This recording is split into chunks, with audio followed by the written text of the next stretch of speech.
October 1 నుంచి నూతన మద్యం విధానం తీసుకొద్దాం, దీని మీద ఈలోపు ఈ కమిటీలు వివిధ రాష్ట్రాలు తిరగాలి. నేను అనేక సార్లు చెప్పాను.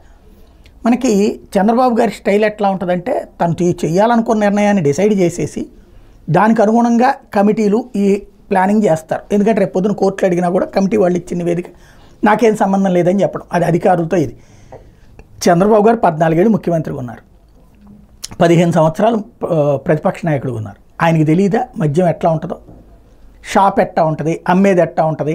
దాంట్లో అంతకుముందు బెల్ట్ షాపులు ఏంటి, బెల్ట్ షాపులు స్టార్ట్ అయింది చంద్రబాబు గారి టైంలో. పర్మిట్ రూములు లాస్ట్ ట్రిప్ గెలిచినప్పుడు స్టార్ట్ అయింది ఆయన టైంలోనే. ఇంకా కొత్తగా చెప్పేది ఏంటి, వేరే రాష్ట్రాలకు వెళ్ళి చూసి వచ్చేదే ఉంటుంది.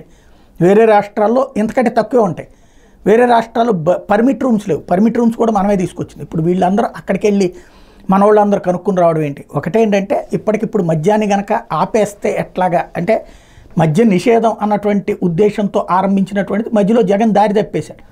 కానీ ఇక్కడ అంశం ఏంటయ్యా అంటే, ఇవాళ ప్రభుత్వానికే డబ్బులు వస్తున్నాయి. ఏడాదికి 25,000 కోట్లు వస్తున్నాయి. అంతకుముందు 7 నుంచి 12,000 కోట్ల రూపాయలు హైయెస్ట్ వచ్చింది ఆదాయం చంద్రబాబు టైంలో. అది 25,000 కోట్లకి పెరిగింది ఆదాయం జగన్ వచ్చాక.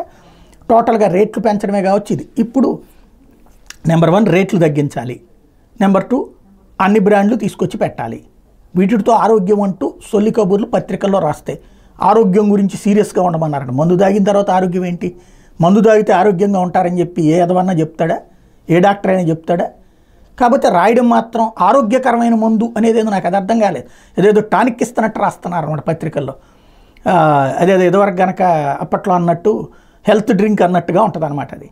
కాకపోతే ఇక్కడ నిర్ణయం ఇంకో 4 రోజులు ఆలస్యం అయితే, ఇప్పుడు ఇది ఆగస్టు, సెప్టెంబర్, ఇంకొక నెల డబ్బులు ఇప్పుడు వచ్చేటటువంటిది బల్క్గా వస్తుంది ఫిక్స్డ్గా.